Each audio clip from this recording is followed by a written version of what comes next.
Hi అండి, ఈరోజైతే నేను ఎగ్ రైస్ ప్రిపేర్ చేస్తున్నాను. డింపుల్ అయితే ఎగ్ రైస్ చేయమని అడిగిందనమాట. సో మేమైతే ఎగ్ రైస్ నార్మల్గా ఆనియన్స్, గ్రీన్ చిల్లీ, కరివేపాకు, కొంచెం మసాలా వేసుకొని ఎగ్ రైస్ అయితే చేస్తానమాట. చాలా బాగుంటుంది. సో దీనికైతే డింపుల్ అయితే ఆనియన్స్ తినదనమాట. సో చిల్లీ కూడా తిందు, లైట్గా కారం వేయాలన్నమాట. కొంచెం మసాలా కారం వేస్తే తింటుంది. సో నేను ఇప్పుడైతే దానికోసం ప్రిపేర్ చేస్తున్నా. జస్ట్ మీకు కూడా ఆ రెసిపీ చూపిస్తాను, ఎందుకంటే పిల్లలు ఇష్టంగా తింటారనమాట. సో ఈ ఆనియన్స్, చిల్లీ తినని వాళ్ళకి ఇలా వేసేసి చేయొచ్చు అనమాట. ఇలా ఫస్ట్ అయితే నేను కొంచెం ఆయిల్ అయితే వేసుకున్నాను రైస్కి సరిపడా. అండ్ ఇప్పుడైతే మనం ఎగ్స్ కొట్టేయాలన్నమాట, నూనె కొంచెం వేడెక్కిన తర్వాత. సో ఇప్పుడు నేను ఎగ్స్ అయితే యాడ్ చేస్తున్నాను అనమాట. నూనె అయితే కాగిపోయింది బాగా. ఇప్పుడు డైరెక్ట్గా ఇందులో ఎగ్స్ వేసేయడమే. మనకి రైస్కి తగ్గట్టుగా ఎన్ని ఎగ్స్ అయితే అన్నమాట. ఎక్కువ ఎగ్స్ తినేవాళ్ళు ఉంటే మాత్రం ఎక్కువ వేసుకున్నా కూడా రైస్లో చాలా బాగుంటుంది. ఎందుకంటే ఆమ్లెట్ లాగా ఫ్రై అయిపోతుంది కాబట్టి ఇష్టంగా తినేస్తారు.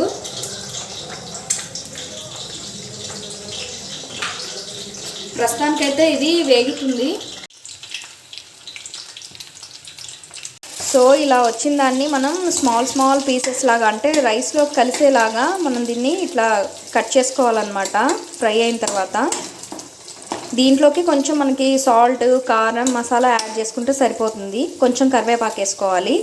కరివేపాకు, సాల్ట్, కారం యాడ్ చేసుకున్న తర్వాత కొంచెం ఫ్రై అవ్వాలన్నమాట. సో దీంట్లో చికెన్ మసాలా కానీ లేదంటే మనం నార్మల్గా వాడే గరం మసాలా ఉంటుంది కదా, అది యాడ్ చేసుకుంటే బాగుంటుందన్నమాట. సో అది యాడ్ చేసుకున్న తర్వాత లాస్ట్లో రైస్ వేసుకొని సాల్ట్ రైస్కి సరిపడినంత అక్కడ యాడ్ చేసుకోవాలి. దీంట్లో అయితే నేను కొద్దిగా వేశాను. సో ఇది మొత్తం కూడా చాలా మంచిగా ఫ్రై అయిపోయిందనమాట. దీంట్లోకి ఇప్పుడు మనం రైస్ యాడ్ చేసుకోవాలి. సో నేను ఇలా పొడిగా చేసి పెట్టుకున్నాను అనమాట రైస్.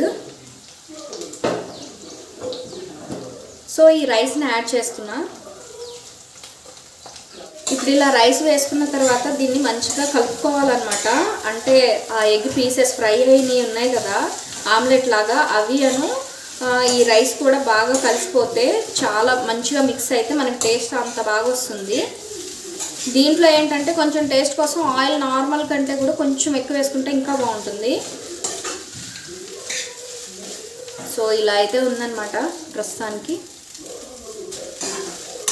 ఇప్పుడైతే మనం కొంచెం మసాలా యాడ్ చేయాలి. ఈ మసాలా వచ్చేసి నేను ఇంట్లో ప్రిపేర్ చేసుకున్నదనమాట. అంటే ధనియాలు, జీలకర్ర, అలాగే మసాలా స్పైసెస్ అన్నీ ఉంటాయి కదా మనం బిర్యానీలో వేసుకునేవి, అవన్నీ కూడా యాడ్ చేసుకొని నేను ఇలా పొడిలాగా చేసి పెట్టుకుంటా.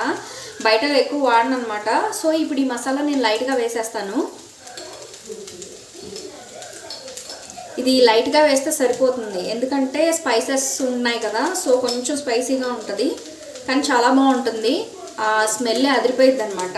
ఎందుకంటే ఎంతైనా హోమ్ మేడ్ మసాలా అయితే సూపర్గా ఉంటుంది.